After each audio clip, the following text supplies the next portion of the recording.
नमस्कार साथियों, आप सभी का कार्गो क्लासेस परिवार में मैं रजनीश सिंह आप सभी साथियों का तहे दिल से स्वागत करता हूं। जैसा कि साथियों हम घटना चक्र की पुस्तक का टॉपिक वाइज एक एक वीडियो डिटेल वाइज समझ रहे हैं। मैं आशा करता हूं कि सभी साथियों को ये वीडियो पसंद आ रही होगी।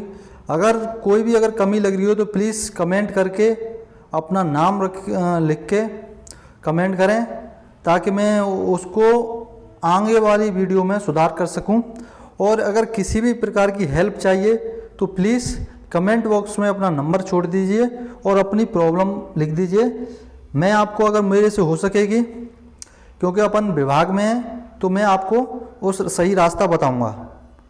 कोई भर्ती से जानकारी हो या किसी भी प्रकार की संबंधित कोई भी समस्या हो तो आप प्लीज़ कमेंट बॉक्स में अपना नाम नंबर लिख दिया गया, तो मैं अगर उस हो सकेगा तो उस प्रॉब्लम का निवारण करके दिखलाऊंगा। तो ठीक है दोस्तों, अगर हमारी क्लास अगर आपको अच्छी भी लगती हो तो प्लीज़, आप नए हो तो आपसे एक रिक्वेस्ट है कि कार्गो क्लास परिवार को सब्सक्राइब करके इस परिवार के साथ जुड़िए। और नई भर्ती हो या फिर कोई नया स्टैटिक जीके या फिर कोई भी सब्जेक्ट हो, आपको सभी डिटेल वाइज समझाई जाएंगे। ठीक है दोस्तों, माइक छूट गया था, माइक गिर गया था तो आवाज़ थोड़ी गड़बड़ हो गई होगी। ठीक है दोस्तों, चलते हैं।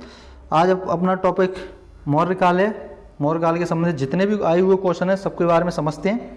1 नंबर क्वेश्चन, चंद्रगुप्त मौर्य के बाद मौर्य सिंहासन पर निम्नलिखित में से कौन बैठा था?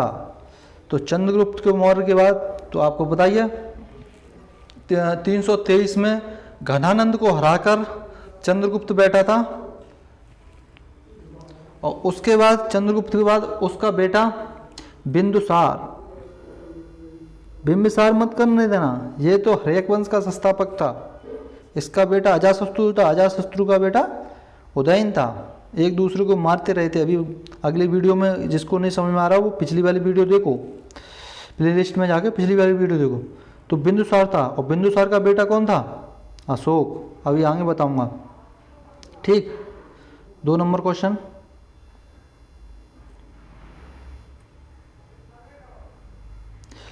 यूनानियों को भारत से बाहर किसने निकाला था? चंद्रगुप्त मौर्य ने निकाला था, आपको बताइए।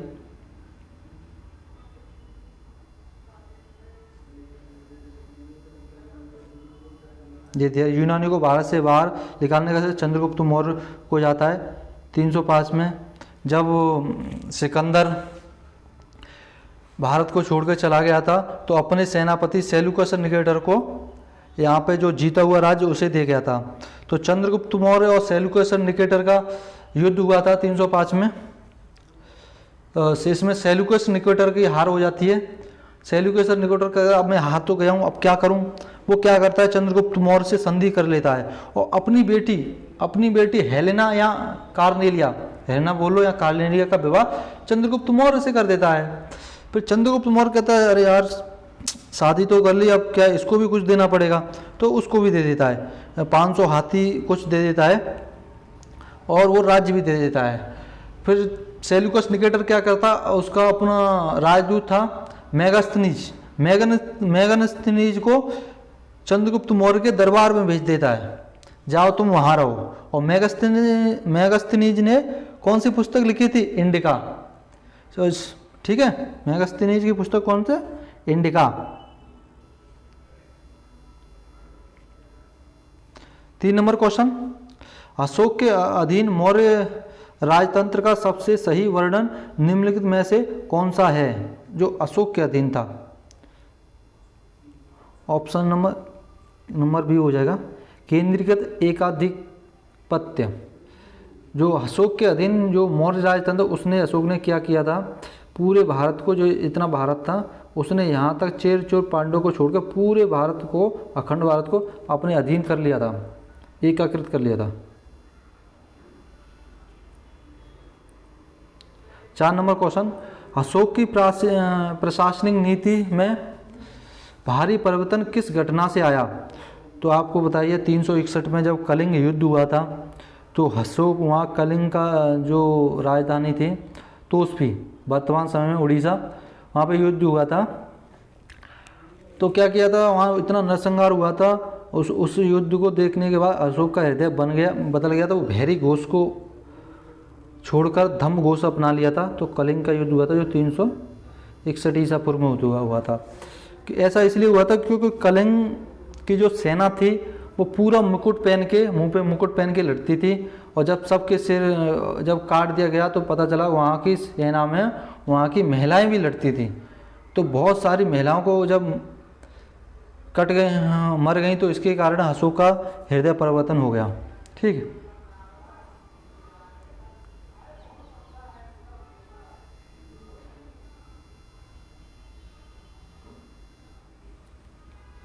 देखिए बहरी घोष की नीति का धम्म घोष अपना लिया, जो आपको बता ही दिया। ठीक है, 5 नंबर क्वेश्चन की तब चलते हैं। निम्नोक्त में से कौन मौर्य वंश का अंग नहीं है? मौर्य वंश का अंग नहीं है मतलब मौर्य वंश का अजातशत्रु आपको पता है ये किस वंश का है? हर्यक वंश का। ठीक है, बिंदुसार तो पुत्र है चंद्रगुप्त मौर्य का। ठीक है, 6 नंबर क्वेश्चन, निम्नलिखित में से प्राचीनतम राजवंश कौन सा है? प्राचीनतम राजवंश पूछा गया है, तो आपको सबसे पता है मौर्य वंश है। और मौर्य वंश कुषाण वंश के बाद आएगा कड़व वंश के बाद आएगा ये गुप्त वंश। ठीक, 7 नंबर क्वेश्चन, निम्नलिखित में से वह व्यक्ति कौन है जिसका नाम देवना प्रियदर्शी था? यह क्वेश्चन 15 अक्टूबर फर्स्ट शिफ्ट पेट के एग्जाम में ये आया हुआ क्वेश्चन है। ये मैं बता रहा हूँ, इस सीरीज को कर लीजिए।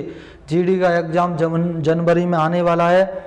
मैं बता रहा हूँ 100% इसी में से क्वेश्चन, ये सीधा ऐसा ही क्वेश्चन वहाँ पे छपा हुआ है, ऐसे ही क्वेश्चन छपेंगे। तो प्लीज़ इस सीरीज को पूरा कर लीजिए, और क्लास अच्छी लग रही हो तो चैनल को सब्सक्राइब करके कार्गो क्लासेस प्रवाह से जुड़िए और अधिक से अधिक जानकारी इकट्ठा कीजिए। ऑप्शन नंबर अशोक हो जाएगा। ठीक,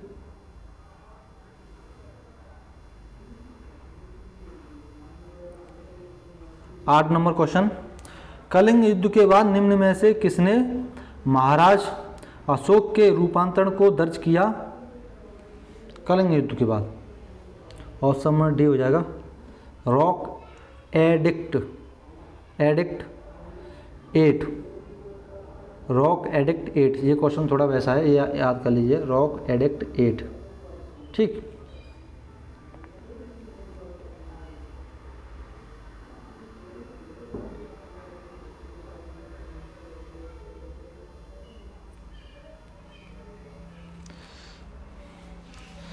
निम्नलिखित में से किस विदेशी यात्री ने भारत का दौरा सबसे पहले किया था? तो सबसे विदेशी यात्री सबसे पहले मेगस्थनीज आया था चंद्रगुप्त मौर्य के दरबार में, सेल्यूकस निकेटर ने भेजा था। और मेगस्थनीज की पुस्तक आपको बता दिया इंडिका थी। मेगस्थनीज की पुस्तक कौन सी थी? इंडिका।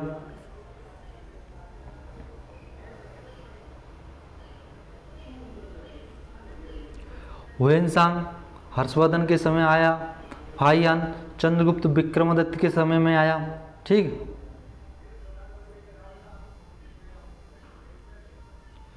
दस नंबर क्वेश्चन, चंद्रगुप्त मौर्य के दरबार में भेजा गया यूनानी राजदूत था। अब मेगस्थनीज और सेल्यूकस निकेटर ने। जस्टिन कौन था? कौटिल्य तो आपको पता ही है, जो चाणक्य थे उनका ही नाम कौटिल्य या विष्णुगुप्त था। सेल्यूकस निकेटर पता ही है आपको, इसने मेगस्थनीज को भेजा था। जस्टिन कौन था पता है आपको? जब सेल्यूकस निकेटर की पुत्री हेलेना या कार्नेलिया से चंद्रगुप्त मौर्य शादी कर लेता है तो उसका पुत्र पैदा होता है जस्टिन। ठीक, जस्टिन चंद्रगुप्त मौर्य का ही पुत्र था। और लेकिन जो बिंदुसार था वो कौन था फिर? बिंदुसार भी चंद्रगुप्त मौर्य का पुत्र था।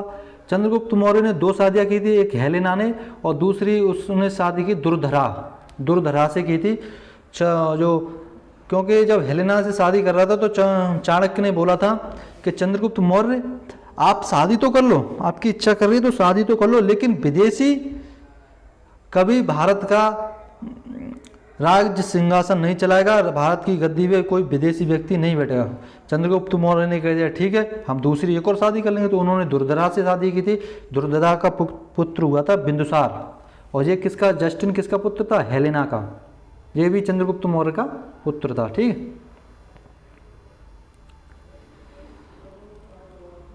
11 नंबर इंडिका किसने लिखी थी? आपको पता है मेगास्थनीज ने।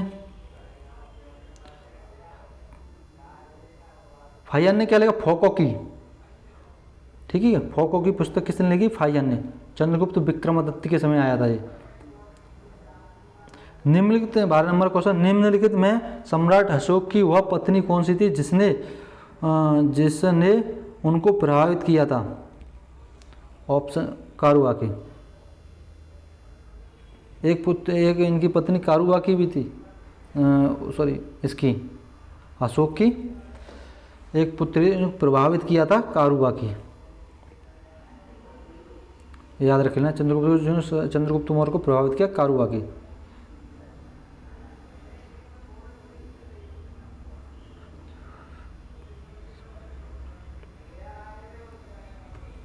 इसलिए क्योंकि ये एकमात्र पत्नी थी जिसका उल्लेख कौशाम्बी अभिलेख में है। ठीक है, अशोक ने किस बौद्ध साधु से प्रभावित होकर बौद्ध धर्म अपनाया? उपगुप्त से। उपगुप्त से प्रभावित होकर, और उपगुप्त कौन था? उपगुप्त से प्रभावित होकर बौद्ध धर्म अपनाया था अशोक ने। उपगुप्त कौन था? जो चंद्रगुप्त, वो चाणक्य था ना, चाणक्य का, ये चाणक्य का पोता था, पोत्र था चाणक्य का पुत्र। इसी की सहायता से तो ये अशोक को गद्दी पर बैठा था, उधर चंद्रगुप्त मौर्य बैठा था। जब बाबा इतना दिमागदार है तो नाती भी दिमागदार होगा भाई। ठीक, 14 नंबर क्वेश्चन, निम्नलिखित में से किस शासक के शासनकाल में नेपाल में बौद्ध धर्म का आगमन हुआ? अशोक के समय पे सबसे ज़्यादा जो प्रचार हुआ था बौद्ध धर्म का, वो अशोक के समय में हुआ था। ठीक,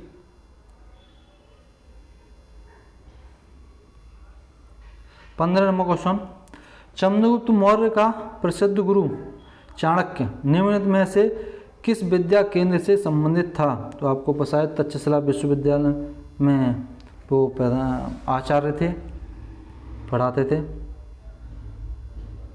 और नालंदा विश्वविद्यालय किसने बनाया? कुमारगुप्त ने। विक्रमशिला विश्वविद्यालय धर्मपाल ने। जो बख्तियार खिलजी जब आएगा 1199 जब इन्हें ध्वस्त कर देगा, वो आगे बताएंगे हम आपको क्यों ध्वस्त करेगा, उसका भी एक कारण था, ये बताएंगे हम जब मिडिवल हिस्ट्री पढ़ेंगे ना, उसमें बताएंगे आपको। कलिंग युद्ध किस वर्ष हुआ था? तो आपको बता दिया 361 ईसा पूर्व हुआ था। नेक्स्ट क्वेश्चन की तरफ चलते हैं। कलिंग युद्ध का वर्णन 13वें शिलालेख में मिलता है। अब शिलालेख आई गए तो थोड़ा बताएंगे। प्रथम शिलालेख में पशु बलि की निंदा की गई है। द्वितीय शिलालेख में दक्षिण भारत में पांड्य चोल के बारे में बताया गया है। और तीसरे शिलालेख में युक्त रज्जुक और प्रादेशिक जो ऑफिसर होते हैं उनके बारे में बताया गया है। पांचवें शिलालेख में धम्म महाव्रत बताया गया है और मौर्य काल की वर्ण व्यवस्था बताई है। 8वें शिलालेख में क्या बताया गया है? सम्राट की धर्म यात्रा और बोध गया में भ्रमण, ये 8वें शिलालेख में बताया गया है। 12वें शिलालेख में क्या बताया गया है? 12वें शिलालेख में क्या स्त्री महापात्र की चर्चा हुई है। और 13वें शिलालेख में क्या बताया? कलिंग युग, पड़ोसी राज्य इनके बारे में बताएगा। ठीक है, 17वां क्वेश्चन नहीं हुआ अभी। अशोक पर कलिंग का प्रभाव कहाँ दिखाई देता है? 13वें शिलालेख में। 13वें शिलालेख में तो बताया था उसे।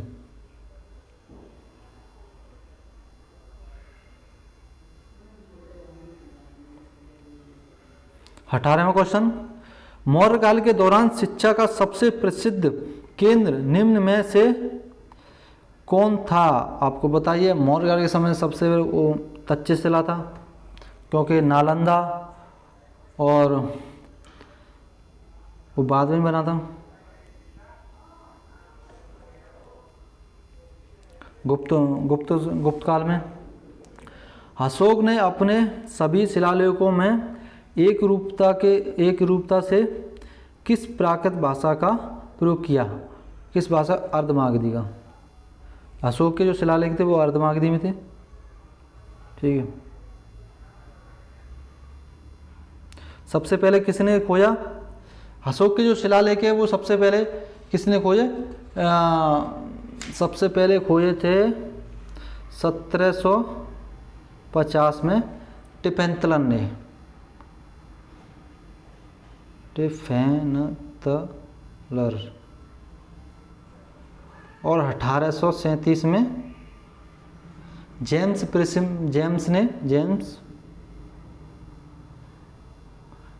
प्रिंसेप ने पढ़ा। ठीक है।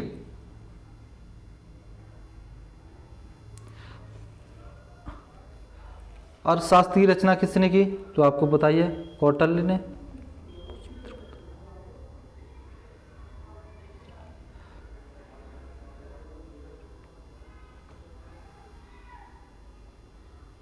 बीस नंबर 21 नंबर क्वेश्चन की तरफ चलते हैं।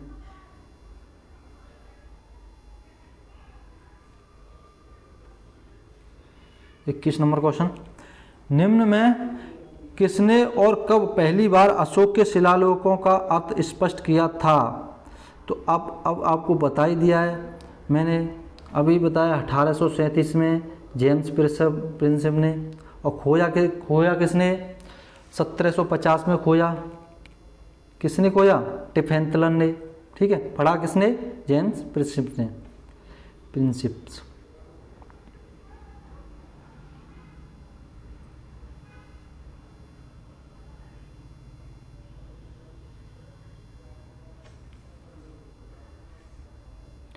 22 नंबर क्वेश्चन, राजतंत्र के बारे में निम्न में से किस ग्रंथ में विवेचना उपलब्ध है? राजतंत्र के बारे में। राजतंत्र के बारे में आप अर्थशास्त्र में, जो अभी की अर्थशास्त्र है, इकोनॉमिक्स, जो एडम स्मिथ ने लिखी है, वो इकोनॉमी के बारे में, वित्त के बारे में, बैंक के बारे में। लेकिन जो कौटिल्य ने लिखी थी, चाणक्य ने लिखी थी, वो जो मौर्य काल में राज शासन कैसा था, राजतंत्र के बारे में थी। ठीक है।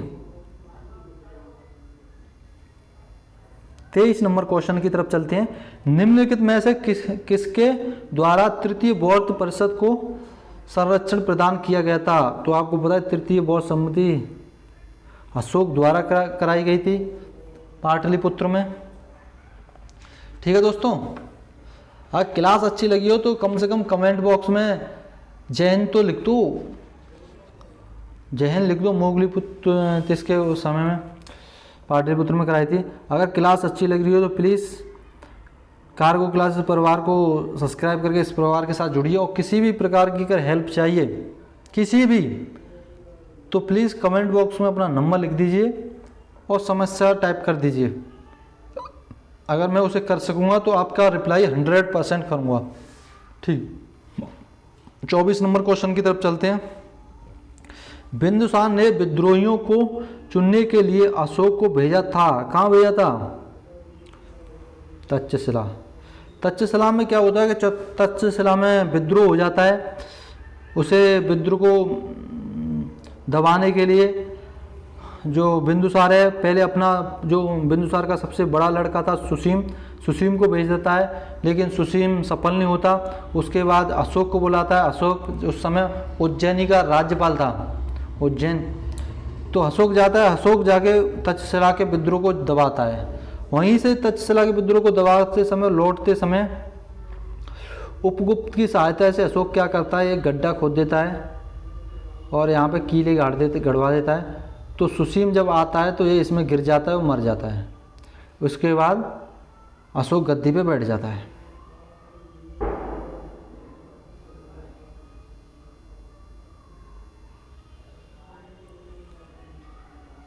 पच्चीस नंबर क्वेश्चन।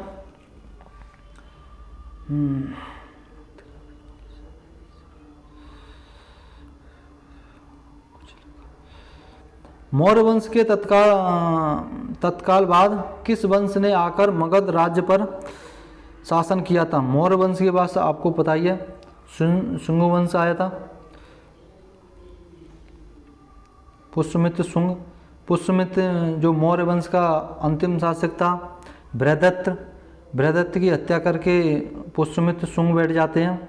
और ये बृहदत्त जो पुष्यमित्र शुंग था वो ब्राह्मण था। ऐसा हुआ था कि जो बृहदत्त क्या था कि बहुत सारे यूनानी आके बाहरी आक्रमण आके बौद्ध मठों में छुप रहे थे, बौद्ध बन के।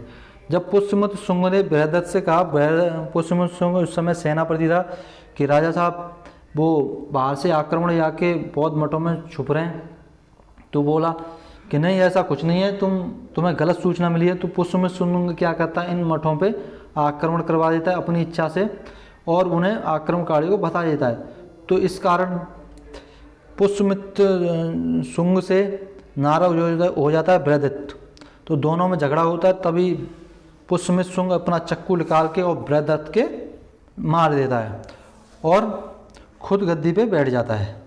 शुंग वंश की स्थापना करके खुद गद्दी पे बैठ जाता है और इसे तभी ब्राह्मणवाद का उदय होता है। तो ठीक है साथियों, अगर क्लास अच्छी लगी हो तो प्लीज़ इस क्लास को सब्सक्राइब करके कालको क्लास परिवार से जुड़िए। और किसी भी प्रकार की हेल्प की ज़रूरत हो, मदद की ज़रूरत हो तो प्लीज़ कमेंट बॉक्स में अपना नंबर और प्रॉब्लम लिख के सेंड कर दीजिए। अगर मुझसे हो सकेगा तो मैं उसकी सहायता 100% करूँगा। और कमेंट बॉक्स में जय हिंद पहले लिख दिया करिए, ठीक है। तो जय हिंद दोस्तों, इसके साथ विदा लेता हूँ। जय हिंद।